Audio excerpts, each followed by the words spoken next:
Hello, I'm Michael Cantrell, and you are listening to the Prison Officer Podcast, a place to have a conversation about the forgotten cops that work in this country's jails, prisons, and correctional centers. A place for me to try to make sense of a career spent working inside the fence with some of the greatest people that nobody sees or recognizes for the important job they do to keep this world safe. If you love this podcast, hit the follow button, or better yet, share with your family, friends, or coworkers. In more than 28 years of corrections, I have used or supervised pepperball hundreds of times. Now, as a master instructor for pepperball, I teach others about the versatility and effectiveness of this pepperball system. From cell extractions to disturbances on the rec yard, pepperball is the first option in my correctional toolbox. One of the most dangerous times for officers is during cell extractions. Pepperball allows officers to respond with the lowest level of force and still be effective and ready if the situation escalates. The responding officer controls where the projectiles are aimed, how many projectiles are launched, and how rapidly they're deployed. This allows the response to be tailored to the moment. To learn more about pepperball, go to www.pepperball.com or click the link below in the show's information guide. Pepperball is the safer option first. Well, hello and welcome back to the Prison Officer Podcast. My name's Mike Cantrell, and my guest today is Keith Hellwig. He's been in law enforcement for over 40 years. He's worked for State and County Correctional facilities and is a certified law enforcement officer. As a police officer, Keith worked as a deputy sheriff, rising to the rank of lieutenant, and worked as a patrol officer. He retired in March 2017 from corrections, holding the rank of captain. He continues to work as a police officer for 2 rural departments. Keith obtained his formal education from the University of Wisconsin-Oshkosh, that's a tongue twister there, and Fox Valley Technical College. He received specialized training in hostage negotiations, hostage rescue, cell extractions, and commanded both an institutional SWAT team as well as a sniper team. He was a certified firearms and chemical agents instructor and a defensive tactics instructor. But once he retired, he became the author of 3 books related to corrections and police work. And we're going to talk to him today about those books. His book, Rural Route Wisconsin, is a collection of stories from Keith's youth, and the retirement plan is his first foray. There's another tongue twister for me, into total fiction. Keith was born and raised in Omro and now lives in Fond du Lac with his wife and artist, Deborah Lee Hellwig. They have 2 daughters, and Keith is currently working on 2 books and hopes to complete them by next summer. Well, welcome to the Prison Officer Podcast, Keith. Thanks for having me, Michael. I appreciate the opportunity. Absolutely. There was a lot of tongue twisters in there for me. Fond du Lac, and you are born and raised in Fond du Lac. And what's the little town? And Omro? Omro, yep. Omro. It was named after a 16th century fur trader.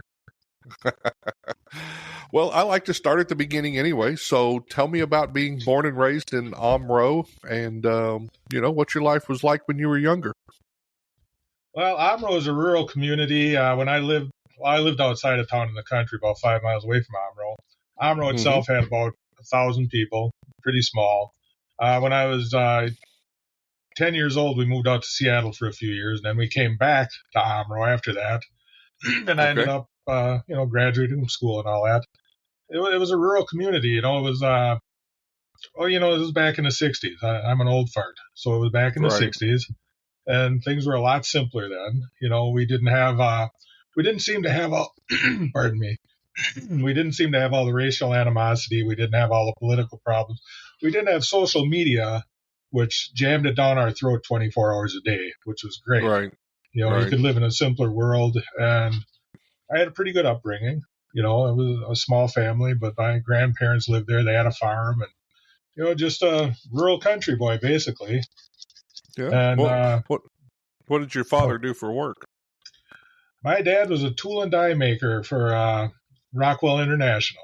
In fact, when we lived in Seattle, he worked on a prototype 747. So, nice. Yeah, that's interesting. Yeah, my mom was a stay-at-home mom.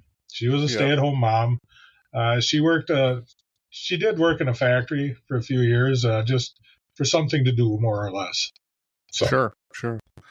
So, what did you know somebody that worked in corrections? How did you run across a job in corrections? Well, I was going to school to be a police officer. First I started at UW-Oshkosh. Pardon me. My major was nursing. I wanted to be a nurse until I hit chemistry, flunked chemistry, and decided, you know what? I don't want to be a nurse now. So I went to Fox Valley Tech to a program at that time. It was called police science. Now it's called criminal justice. Right. And I decided I wanted to be a police officer.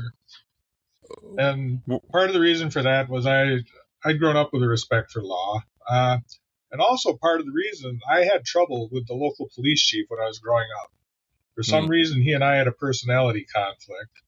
Right. And there were times where he made my life kind of miserable.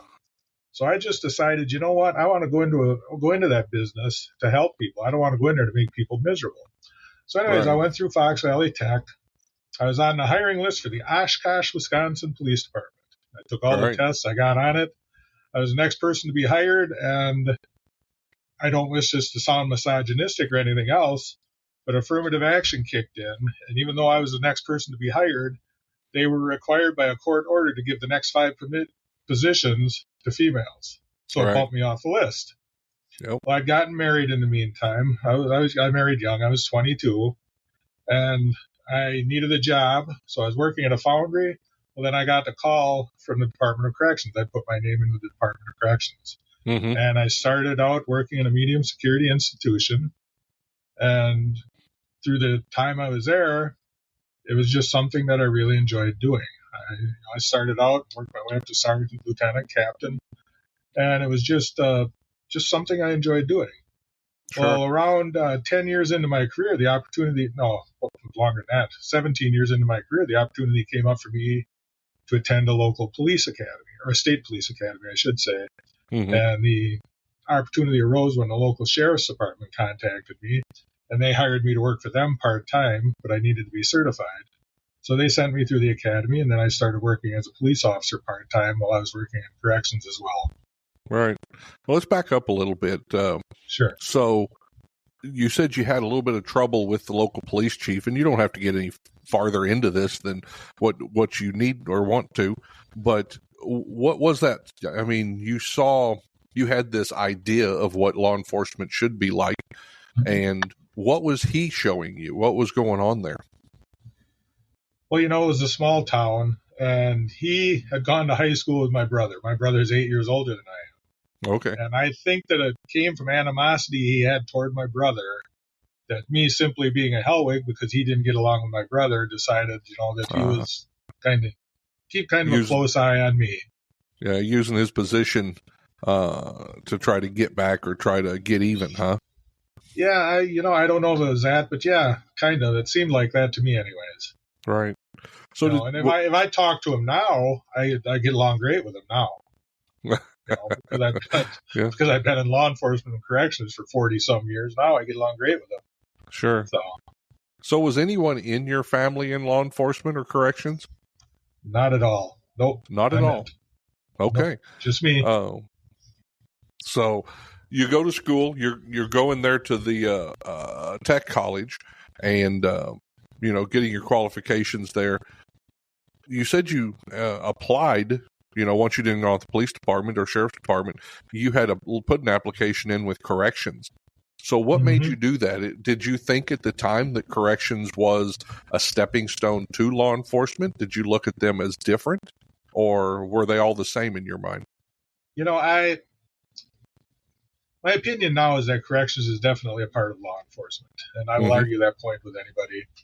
At that time, I really didn't consider corrections any different from law enforcement. We have different responsibilities. We have different things that we do.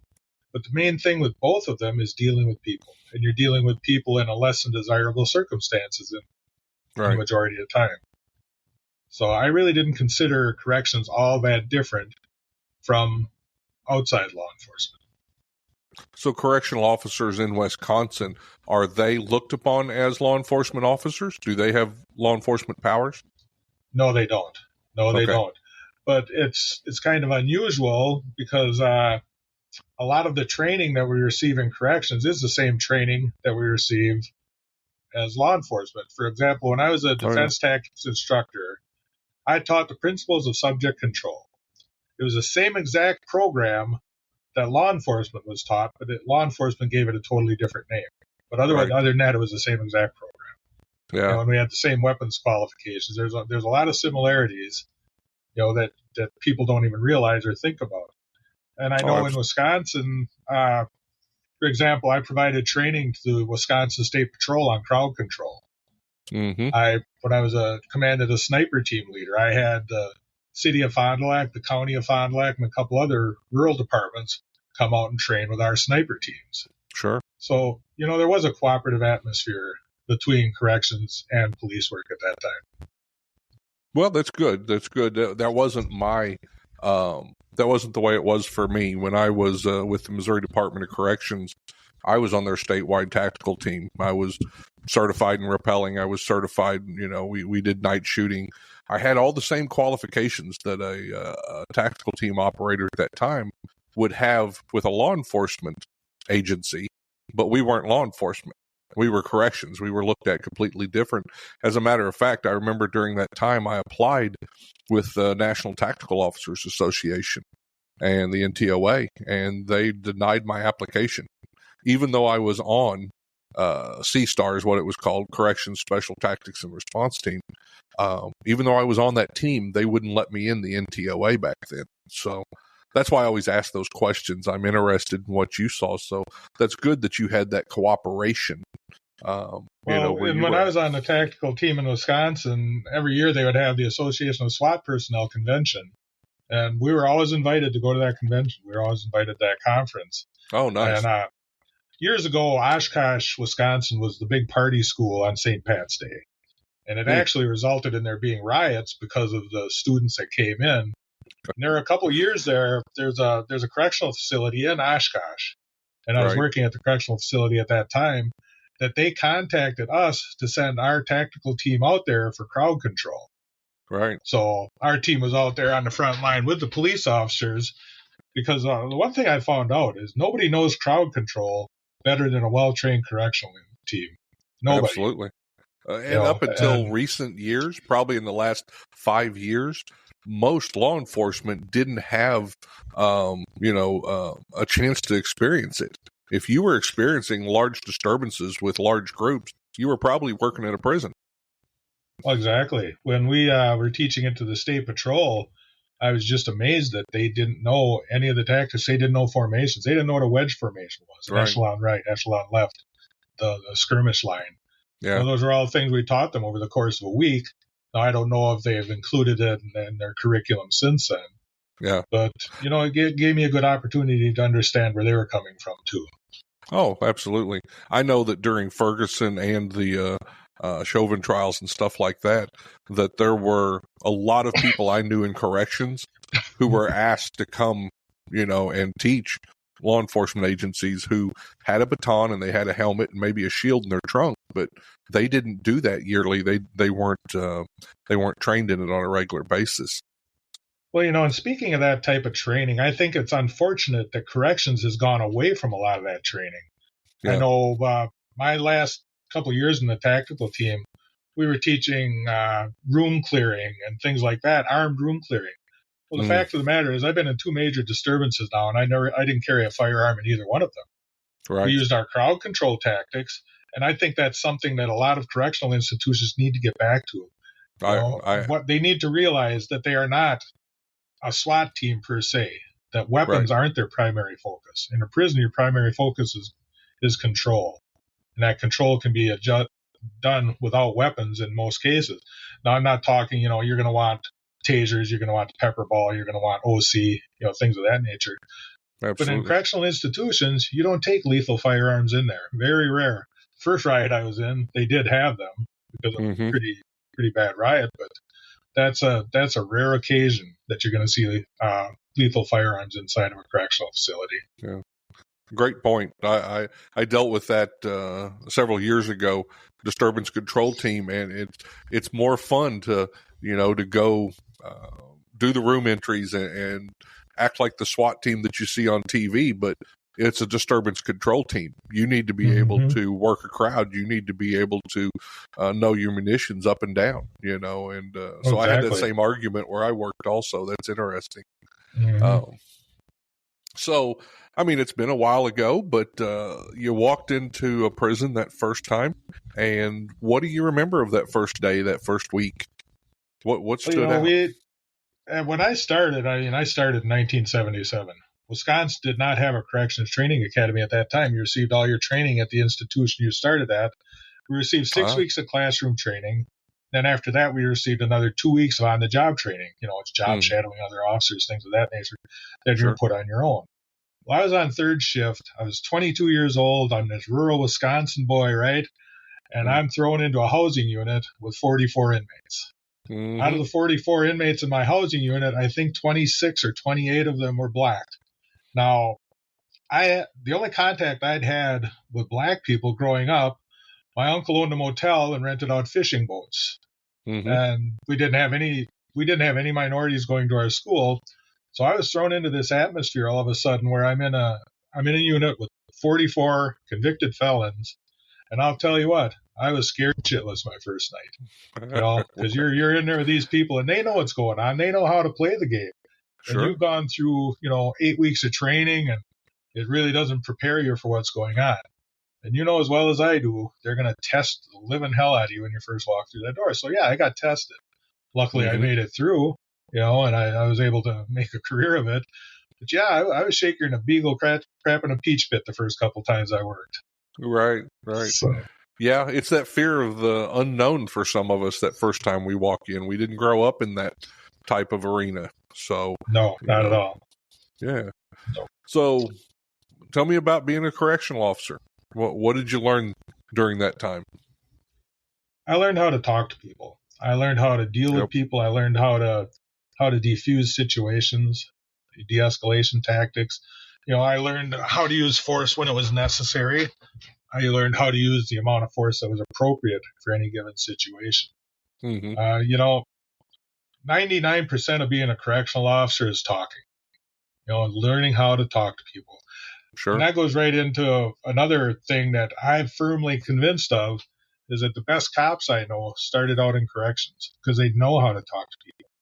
The people who've used corrections as a stepping stone, they know how to talk to people. Because correctional officer, you don't have that baton, you don't have that gun, you don't have all the stuff that a street cop has. You have to talk to people. And especially when you're 22 years old and you're thrown into 44 convicted felons. You've got to talk. And you've got to learn how to project your authority. You've got to learn to let them know that you're going to consider them as human, but you're also going to have to let them know that you're the one in charge. Sure. And listen. I think that's something that people miss a lot of times. You have to learn how to listen to what they're trying to tell you. You'll miss cues. You'll miss problems that could be prevented pretty easily just by listening for a little bit. Yeah, I think a lot of officers run into problems simply because they don't listen. I know Gary York, who you've had on your program. He and I were giving a program out in California at one of their state institutions out there, and we came up with a scenario where all the officer had to do was listen to the inmate. Well, we started off the scenario where the officer told him, I'm tired of your shit. I'm not going to listen to you or whatever. Well, through that illustration, the inmate hung himself, as it would have taken 30 seconds to listen to that inmate to hear what they had to say. Yeah. So, that's a good scenario. We do a lot of scenarios in corrections, but they almost always have action involved, and sometimes that action is minimal, and we have to understand that. That's cool. Exactly. That's interesting that you guys came up with that. So, when did you go into the teams? Was that while you were an officer or after you got into supervision?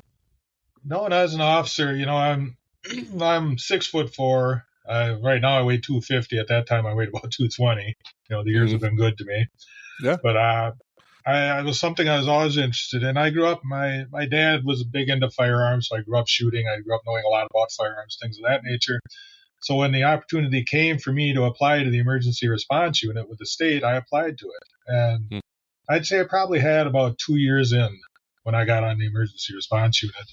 And Okay. from that point on, I just was in it in some way, form, or manner through the entirety of my career. So is that statewide or is that each institution? Each institution has it, but if there's Okay. an emergency you have brother institutions. And Mm-hmm. for example, I was at a institution, Kettle Moraine Correctional Institution. At that time, we were within probably 30 miles of 4 other correctional institutions. So if something happened at those institutions, not only would they use their teams, but they would use the teams from the other institutions to go in there at the same time. Yeah. So Yeah. we trained together once a year. They had a statewide training session with all the emergency response units. So you got Sure. to know who was there. You got to know what was going on with the other institutions. Yeah. So what was your main position on the team when you started? well, when we did the wedge, I was the point man. I was the guy that got to go in first because Yeah. 6'4", that kind of makes sense. Absolutely. So yeah, I was always kind of the point man, the guy that was first going in, which didn't bother me. I was young and ambitious, and I was immortal at that time, so I didn't mind being the first guy. It was kind of nice being right out there at the point of the spear. Absolutely. Did they use you guys for cell extractions, or were you training mainly for just large disturbances? Well, when I started, we didn't have any real training for cell extraction. I remember the first cell extraction we did was they grabbed me and 3 other guys at the end of our shift and said, "Hey, we got a guy up in Unit 12 who's refusing to come out." So we just went up there and they told us, "Yeah, just go in and grab him." There was no formal training at all. I'd say we didn't have any formal training on cell extraction for probably the first 5 or 6 years that I worked. Well, then after that, Wisconsin uses a 4-man team for their cell extractions, and that's it's set up. The first 2 in go for the arms. The third guy goes for the head, and the fourth guy throws on the restraints. And in all the years I've done probably a couple hundred cell entries, we've never lost. So works out good. Yeah, I got to I was teaching a class up in Wisconsin, and I got to see your cell extractions. It's a little bit different than what I was used to with the state of Missouri and the feds. The feds used to do a 5-man, but all of it is about just being ready and that surprise and that speed of action, and get in there and don't give them the chance to do anything. It's got to be done quickly. So yeah, that's great. So it says here you also ended up on the sniper team. Yeah, that at that time, by that time I'd already promoted to captain, and okay. We had institution. I wasn't a sniper, but each institution there was I think 4 institutions in the state that had sniper teams, and we were available to go anywhere throughout the state. Mm-hmm. So we trained. I had 4 2-man teams, 2-man sniper teams, and we trained pretty vigorously. In fact, we got kind of a reputation because we'd have a state shootout every year between all the sniper teams, and we ended up taking a trophy home just about every year. Nice. And it got to the point where there, like I mentioned earlier, there were police departments that were calling up to request training with us. So that was pretty complimentary that they were coming out with us. Sure. Chemical agents instructor. So are you a fan of OC or a fan of CS? I am a fan of OC. As a captain, I don't know how it is in the Missouri system, but whenever there's something going on, I was a line captain. I wasn't one of these desk jockeys who rode a desk for 40 hours a week and had weekends and holidays off. I was a line captain, so if it was hitting the fan somewhere, myself and my lieutenant got called down there. I dosed more than my fair share of people with OC. I've been hit with it myself a couple times, which if it never happens to me again, that's fine. But I'm sure you don't realize as much as I do. You develop a little tolerance to it over time. Yeah, I don't know that I do. I've had half a dozen level 1, across the face in order to be instructors with OC, and every time it tears me up. The next day my eyes are still swelled up and they're red and I can barely see through the sunglasses. So I don't know that I built a big tolerance to OC. Now CS I can handle pretty good, but yeah. I know in the OC, if we'd have to use it in the seg building or whatever, you'd get the people who were relatively new, and boy, they'd start tearing up as soon as they walked on the block, and the rest of it was like kind of okay. That's what I mean, tolerance. I'm sure if I took another full face shot, it would hit me hard. I'm Danish. I'm not used to that hot stuff. Yeah. And I will say something to those instructors out there. The half dozen times that I've had that level 1 done, I only learned anything about OC the first time. The other 5 were just for pain. So if you're out there teaching, this stuff, remember that you're not teaching anybody by giving them additional doses of OC once they've already done that. But, I agree 100% with that. I've had, I think, 3 full exposures to it. Yeah. And so I don't want to skip past, while you were an officer, when did you decide that you were going to become a supervisor? Was that always in your back of your mind, or? I guess I started out with the thought that I'd like to work my way up the ladder. And I was a line officer, blue shirt, for 17 years before I decided to promote. A lot like me. Yeah, I had some good mentors. I had some good supervisors that I saw. I also had some poor supervisors who I used as mentors. Because I always tell people, you can learn from a poor example as well as a good example. Yeah, absolutely. And there was a couple supervisors that just infuriated me with the way they would handle things. And I thought, you know what? If that asshat can do it, I can do it. So I took the test and I promoted to lieutenant. In fact, I'd gone to the Oshkosh Correctional Institution shortly after it opened. I was a sergeant. And I was there for, how long was I there? I think 6 or 7 years. And I was afforded the opportunity to promote, and I ended up promoting back to the institution I'd started at. Yeah. And I was there. I was a lieutenant for a little over 2 years, and then I promoted to captain at that institution. And I had 24 or 25 years in, and I got burned out. Yeah. I just got burned out. I got tired. I don't know what rank you left as, but in Wisconsin, it gets really political once you get up into the supervisory ranks. And I'm not a political person. I burned out and I quit. And I'd been working part-time for the sheriff's department, and they hired me full-time.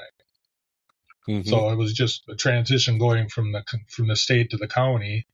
And I worked there for a few years, and I actually retired from the county. If you look at my retirement papers, it says that I'm a retired deputy sheriff. And I found retirement really boring. I really did. So I went back to the state, and I was with the state for another 10 or 11 years after that. And I reinstated as a captain, and I went to a maximum security institution. In the meantime, I was still working as a police officer for a couple small agencies. And like I said, that's something I continue to do today. Yeah. So in Wisconsin, lieutenant, do you have sergeants? Is there a sergeant below a lieutenant? Yeah, what's the job of a lieutenant? The job of a lieutenant is basically they're a line supervisor. They're in charge of running the line.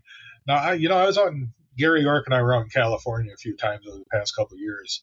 And one thing I noticed in California is they have captains running out of every nook and cranny, it seemed. Right. And I'm not saying this to undermine the California system or to be detrimental to them. But when I was a captain at Dodge Correctional Institution, I was a line captain. I was the only line captain. There weren't 4 or 5 other captains running around in that institution. Now, it wasn't a small institution. We had 1,700 inmates, 32 housing units, 120 staff, full infirmary. So it wasn't a small institution. Okay. But as the captain, you were in charge of that institution when you were working. So was there a captain on each shift? Each shift had its captain, yep. Okay. And you worked weekends, holidays. You had rotating schedule. There were relief captains, relief lieutenants. Now, the lieutenants would work as acting captains if the captain, if they needed to. But, a lieutenant, they did different things. When I first promoted to lieutenant at Kettle Moraine, I was first, second shift relief, which was great because I got to learn both shifts, and I'd done that for about a year, and I was lucky to get to be an investigating captain. I got put in charge of investigations, which wasn't a happy, fun time doing internal investigations and things like that, but it's something that has to be done. Never is. No, not at all. So, not at all. Since you've done that, though, let me ask, because this is a question that I always like to talk about, because I think it affects most correctional officers. Manipulation. What did you learn about how can an officer prevent manipulation? I'm sure you saw that working in internal affairs. I did see manipulation. I think the big thing is just education, talking about manipulation. There's some great books out there on inmate manipulation. Just look it up. Talk to other staff. If you find yourself becoming too friendly with an inmate, you're opening up a door. You're opening up a door that you don't want to open. One thing pardon me. One thing I'm going to do it. I was going to make a YouTube video because we always talk about inmate manipulation. Mm-hmm. I want to talk about staff manipulation, how staff manipulate other staff into different things. I can think of several examples over the course of time where staff have been manipulated by other staff, not to bring in the contraband, not to do things of that nature, but just staff who are permitting themselves to become friendly with the inmates. And you see that example, and you're manipulated into doing that. Or I can think of an example. When I worked at Dodge, we had a situation where 2 officers were accused of abusing an inmate. Right. Well, the other officers in there, the old blue wall, decided they were going to kind of try to cover it up or lie for them or whatever. Well, it ended up with one of the officers getting fired. Another officer got 30 days without pay. And all the officers who decided to try to help them out ended up getting a few weeks without pay too. Yeah. And one of the things I always told the officers was, you don't make my house payment. You don't pay for my car. You don't pay for my life. No. You've got to determine what's more important to you. And I think officers can be manipulated by other staff as well. And it's human nature. You want people to like you. I don't care how much of a hard ass you are, how tough you are. Mm-hmm. People like people to like them. Well, if you let people manipulate you for that purpose, it's just heading in the wrong direction. I don't think there is no cure-all for manipulation. I think a lot of it just comes as a form of education, of knowing what to look for, knowing what to watch out for. Oh, absolutely. I agree. Because I don't think, I'm talking from my experience, but when you come into prison, you don't come from a place normally where everybody is trying to manipulate you, and so you don't expect it at the level that, in prison, everybody's trying to get something. And so I think you don't expect it. And I think education is the way to get there. So you said you went back as a captain to maximum security prison. Tell me about that time. Well, I left the sheriff's department and I thought, okay, I'm in my early 50s. I'm going to retire. I'm going to enjoy it. And for about 2 months, it was fine. But, the one thing people don't realize about early retirement is I couldn't call up Harry and say, hey, Harry, let's go to Midwest and do some shooting because Harry has to work. Sure. I couldn't call Tim and say, hey, let's go to Oshkosh to the EAA Air Museum because Tim has to work. So a lot of your friends, particularly when you've been in corrections for a long time or other law enforcement, is they're still working. Yeah. So I went back to work, and I knew quite a few of the people there that had transferred from other institutions there. So it wasn't like I was walking into a totally blind situation. Mm-hmm. It was a different situation because the institution I worked in is the main receiving institution for the state of Wisconsin. Any adult male that's sentenced to prison starts out at the Dodge Correctional Institution. So, receiving and discharge. Receiving, yeah, mainly just receiving there. Yep. Okay. But, and you had receiving and orientation and classification. All that kind of stuff there. So it was a little different atmosphere, but I enjoyed it. It's something I enjoyed doing. I enjoyed being a captain. I didn't enjoy the politics, but I enjoyed being a captain. Yeah, I don't think some people realize, those places that you have where you do receiving, a lot of times those inmates they're coming in and you're blind to their background. You don't know a whole lot about them.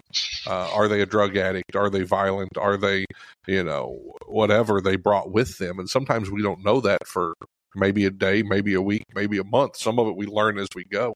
Are they a mental health problem? And some people are really good at hiding that. So you can get you can get sideways real quick in some of those receiving prisons. Well, one of the things I learned, though, when working on a county level is when you're getting people off the streets that are coming into the facility, you're really operating blind because you don't know anything about them. And hopefully by the time they get to prison, you've got at least a little bit of a record of what they've done or who they are, a little bit more so.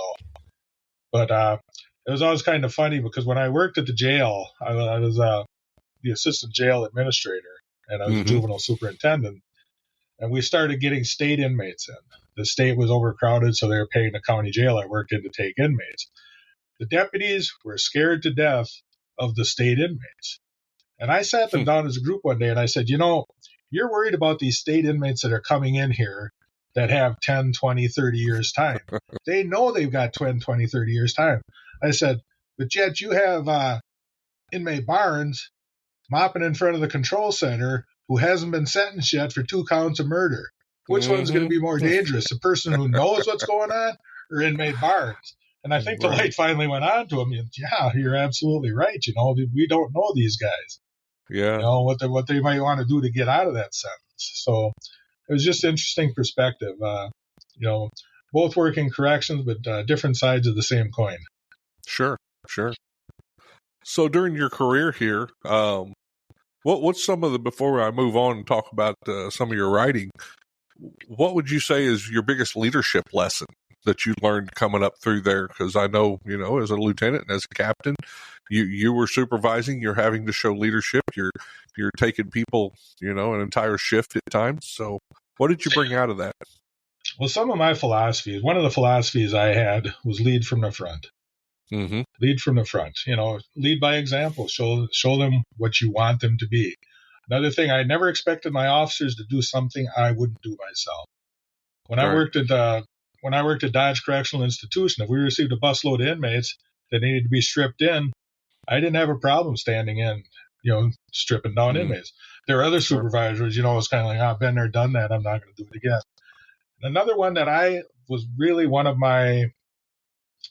the dictates that I followed was if I had an officer that screwed up, my policy was criticize in public or criticize in private, praise in public. I never dressed an officer down in front of the other officers. I never made them feel bad in front of the other officers. If something happened, I would talk to them one-on-one rather than climbing up them in the muster room or whatever. And that's an example I learned early in my career. I don't recall what it was. I was a pretty freshly minted sergeant, and I'd screwed something up. Mm-hmm. And we had a captain. His name was Ed Golub. Ed was a World War II veteran, stocky little guy, great guy. He came into my unit, and he walked in, and he said, we need to go in the sergeant's office. So we went in the office, and I said, what's up, Mr. Golub? And he shut the door behind him, and he said, Hellwig, you deserve a union rep for this. If you want a union rep, we can have it, but otherwise it's between you and I. He said, you screwed up, and he ripped me a new one. Right? And he got done with it. He said, okay, now that we're done with that, he said, let's have a cup of coffee. And we sat and we talked. And you know what? Nothing was on paper. He could have put me on paper. It was probably something I would have gotten a rip for somewhere along the line. Sure. Nothing was on paper. I don't remember what it was, but you can bet your butt I never did it again. Oh, yeah. And I respected him. I respected the world out of Mr. Golub for doing that. In fact, his name is Ed Golub, and the last time I met him was at someone's retirement party, and he said, Keith, you can call me Ed now. I said, you know what? I respect you too much. It's either going to be Captain or Mister. So that's true. That's something we're missing these days. I remember when we could handle things without HR and all that stuff. Mm-hmm. Yeah. But, now you've got to be careful when you do that because somebody's going to get their feelings hurt or whatever. I'm sorry, but as well as I do, it happens. And, and you're on the line for it. Yeah. So. And you said going down there and strip searching along with the other officers, that's not only leading from the front when you're a captain, that's setting the standard. That's setting the tone. That's making culture where you work. If as a supervisor, if you're doing that, those officers know what they're supposed to be doing, and it removes the ifs, and the inmates know what to expect. Well, and it also removes the officer's opinion of us versus them. Yes. Blue shirts versus white shirts. Yep. It removes part of that barrier as well. Wow. So you had a great career. It's very enjoyable to listen to. But at some point, you decided you wanted to write a book, huh? What was that? I did, and the first book I wrote was called No Place Like Home, and that came out. If I look at it, it hardly seems possible, but almost 10 years ago now. Oh, okay. And it didn't start out as a book. It started out as me just writing things down. Now, I'm not into journaling or whatever, but I've always liked writing. So if something happened at work, I'd write a short story about it or whatever. And I had quite a few of these stories, and my wife and I were talking one day, and my wife, who has been she's kind of been behind a lot of the stuff. She said, why don't you put it down in the book form? And I did. Right. I wrote it down. I fictionalized it so nobody could sue me. I changed the names and things like that. But everything in the book is based on experiences I had. There's a hostage situation in the book. I was never a hostage, but I did interview people who've been held hostage, so I had that in it. But I put it in a book form, and it sat on my computer, and I didn't do anything with it. And then, to make a long story short, my wife met someone who encouraged me, got a hold of me, who was a published author, who read the book. I sent him a copy of it and encouraged me to get it published. So I did. I got it published, and the book has been read in all states, all territories. I think last count, it was either 9 or 11 foreign countries. Yeah. I've got fans in Austria, New Zealand, Germany, France, Turkey. So I'm probably on a terrorist watch list because Pakistan, there's a couple Pakistani officers that read the book. So I wrote that one, and that one kind of led into a second book then. Well, which is called Morning Will Come. Yeah. We'll talk about that here in a minute, but yeah, you've got a fan in Missouri because I read your book, and it's very well written. If you don't mind, I think I'd like to read a little bit from it here. Oh, go right ahead. Officers Kyle Hendricks and Phil Adams sat on the floor across from the captain. Their black shirts were ripped and torn, hanging in them by threads. The handcuffs from their own belts held their hands helpless in front of them, and the inmates had stripped the equipment from their duty belts.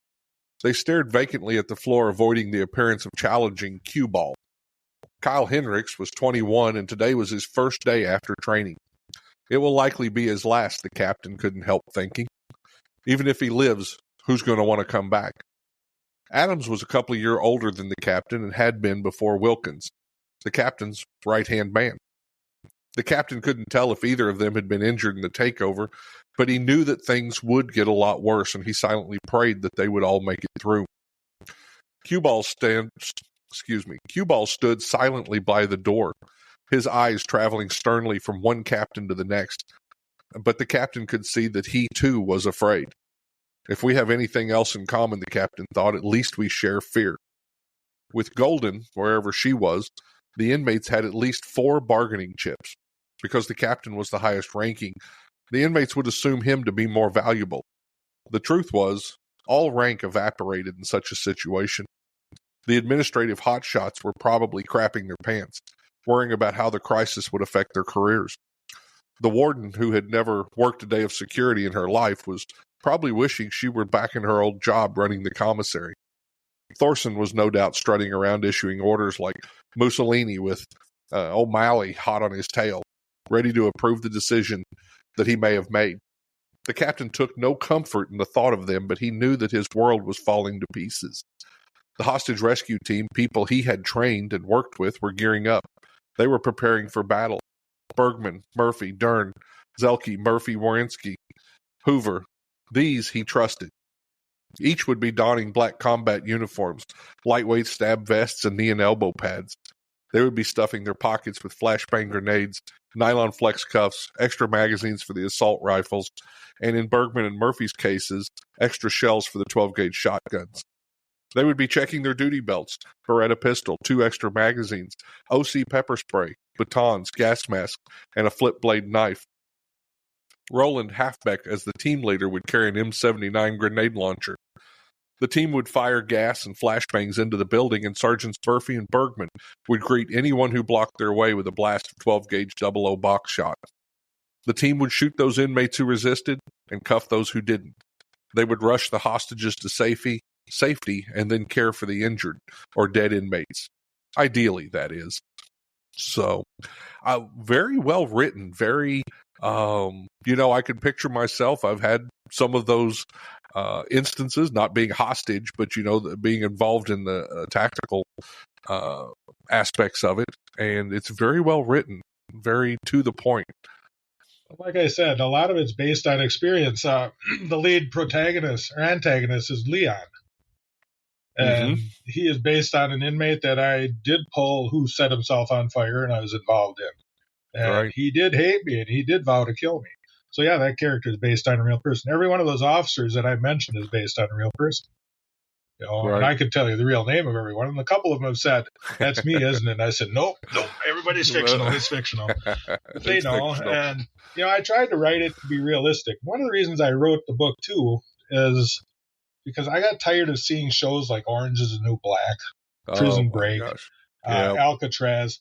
All these where the officers are knuckle-dragging thugs. I wanted to publish a book that showed officers as being humane, as being human, as being people who have sensitivity, people who have feelings, people who have lives outside of the institution. And I also wanted to show that there are inmates that have humanity in there, too. There's a couple instances in the book. I can think of one. It involved a Cuban refugee after the Cuban crisis who pretty much saved my bacon in a fight. It cost him, but he jumped in to help me out. So I wrote the book because I wanted people to see the reality of prison. One of the best things that came out of that book, I was at a social gathering once. It was totally unrelated to my book. And somebody introduced me to a woman, and the woman asked me if I was the guy that wrote the book. And I said I was.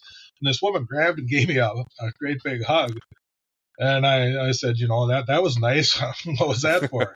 And she said, my son has been in prison for the past 7 years.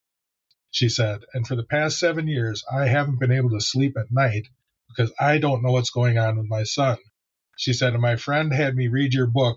She said, and I can sleep again. Wow. Because I was going on what TV told me. And that's what I was envisioning is happening to my son every day. She said, but when I read your book, I can sleep at night again now. Absolutely. Well, so it hits people from both sides. I had a man who'd served 25 years for murder in Illinois read the book. And he said, it caused some flashbacks for him, he said. But otherwise, he said he loved it. He liked the way it portrayed everybody as human. There were no superheroes. There's no Die Hard, no John McClane pulling a pistol out from his back. It was just reality of what happens. Absolutely. And, you read the book, so what was the captain's name? Oh, shoot. It's mentioned. No, you don't say it because if anybody reads the book. But I mentioned the captain's name in there one time, and I did that on purpose because I didn't want the captain to be assigned a specific name. I wanted people to be able to read that and be able to relate to it, regardless of what the name was. So now that you say that, I mean, there's that whole portion where the guy sets himself on fire and he hates the captain, and that whole chapter. Yeah, you don't say anything but the captain. You don't say. Well, I'm going to go back and look. I don't know. Well, it's toward the end of the book. That's all I'll tell you. It's only mentioned one time. So, yeah, but there is I guess there's kind of a precedent for that. There's lots of captains over my career who that's what we called them. Hey, captain. We didn't necessarily hardly ever use their name. I've been retired 7 years now, and there are people who still call me captain. So. So what was the next? That was your first book. Tell me about it. I know you wrote a couple more about corrections. The next book I wrote was called Morning Will Come. And Morning Will Come, I use as a basis for that a school shooting. And I've had a lot, there again, I've never been involved in a school shooting, but I've had a lot of training as a police officer on dealing with active shooters and the response to active shooters. So my books, I write them in kind of a strange manner because it starts out with a critical situation like that, and then it goes into the day's events leading up to it. So sometime during the book that this is going to happen, but you don't know when. And it was the same thing with Morning Will Come. It starts out with the school shooting incident, and then it goes back into the day's events leading up to it. And it's at that time, it's also the lead protagonist in the book is working at a prison. It's his last day working at the prison. Mm-hmm. And then after work, he has to go to his job as a police officer, which is what I did a lot of times. And that's when the school shooting occurs. So, it's mixing the two together again. But it's showing more of a law enforcement aspect, and it's showing the emotions and attitudes of a person when they come in contact with a situation like that. Right. We often think of, we're used to watching movies like Die Hard or whatever, and those officers don't have any feelings. They don't, they can wipe out 20 people and it doesn't bother them a bit. Well, the fact of the matter is, if you've talked to any officers that have ever been involved in a shooting that's a deadly shooting, it's something that stays with them forever. Yeah. So what, and you bring up a point there, so what is the difference, or is there, going from being a correctional officer at one moment, putting on a different uniform, and going to work as a law enforcement officer in the same day? Well, you've got different policies and procedures. You've got different rules and regulations. Yeah. You've got different laws. How difficult was that? Actually, I didn't find it difficult at all, because even being a police officer, your greatest weapon is still talking. It's still relating to people, being able to talk to people. So I didn't find the transition difficult at all. I've always been a people person. I've always been able to talk to people. I've always been able to relate to people. So I didn't find it difficult at all. No, I really didn't have a problem transitioning from one to the other in the course of an hour. Just different tools. I mean, you carried the same tool, which is communication, but you carried different tools outside on your belt. Well, yeah, and you ran into different situations, but, you'd run into a domestic on the street, and then the next day you'd go to work, and the sergeant from Unit 15 would call you up and say, "Hey, I've got 2 roommates up here just aren't getting along. What do you want me to do?" So that's kind of like a domestic in the prison, so you're dealing with those situations too. It absolutely is. We know there's rapes in prisons. We know there's assaults in prison. Well, there's rapes and assaults on the street too. So you have to deal with them differently depending on the environment, which is still dealing with the same type of people. Yeah. So that makes sense. So in this other book, which I haven't got yet, but I want to, In Their Own Words, and you went around and gathered stories from around the world from correctional officers. Tell me about that. After I wrote my first 2 books, I got calls from people. I got contacted by people from around the world saying, that's exactly how we do things here. That's, whatever. So I just decided to put it out there, and I'm one of the admins on a Facebook page called the Correctional Officer Brotherhood. Yep. So I put it on the Correctional Officer Brotherhood that I was thinking that I was going to write this book, and I'd ask people to submit stories. Well, I call it In Their Own Words because if you read the book, you're going to see some of it isn't grammatically correct. Some of it's not punctuated right, but it's in their own words. So I got stories from officers from a few different states. There's a story from an officer in Canada, one from Ireland, a couple from, I think, New Zealand or Australia. And just I put their stories in that book so we could see the commonality of experiences, not just in this country, but around the world. We view prisons in other parts of the world, and, we think everything is so much different. It's really not all that different when you read about it. And it was interesting to me. In fact, it was a young man from Missouri who wrote a story. I don't know if he's a young man, but he wrote a story about when he was an officer. And it was a tragic story. I mean, it was just a tragic story of a situation that he'd been in. And he sent me the story, and I contacted him and said, I'd really like to use your story in the book. And he called me Captain Hellwig. He said, Captain Hellwig, he said, this happened to me years ago, and that's the first time that I've sat down and I've written absolutely everything about it. He said, you know what? He said, just getting it out of my system is such a relief. It was just cool to hear that from him. Yeah. And some of the stories are in there are funny. Some of them are tragic. Some of them are just daily routine. So, yeah, it's an interesting book. I enjoyed writing it. I enjoyed getting stories from other people. Yeah, I understand that completely. I started off writing poetry and then went to bigger stories and stuff, but there is something cathartic about just putting that down on paper and getting it out of your mind. So, and now you're working on a couple of others. Yeah, you already wrote? No, actually, I'm writing on two of them. One is a follow-up to my book about growing up in rural Wisconsin. Okay. And the other one is The Adventures of a Small Town Cop.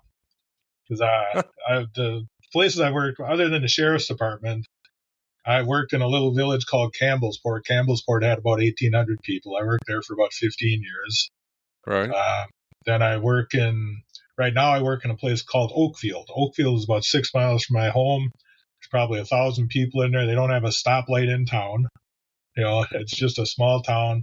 People wave to me with all their fingers. They like the police. So, and then the other place is it's called the town of Ripon. And Ripon is famous for being the birthplace of the Republican Party. But about 40 square miles that I patrol there, and I work there a couple times, 3 or 4 times a month. And it's nothing big, but it's something I enjoy doing.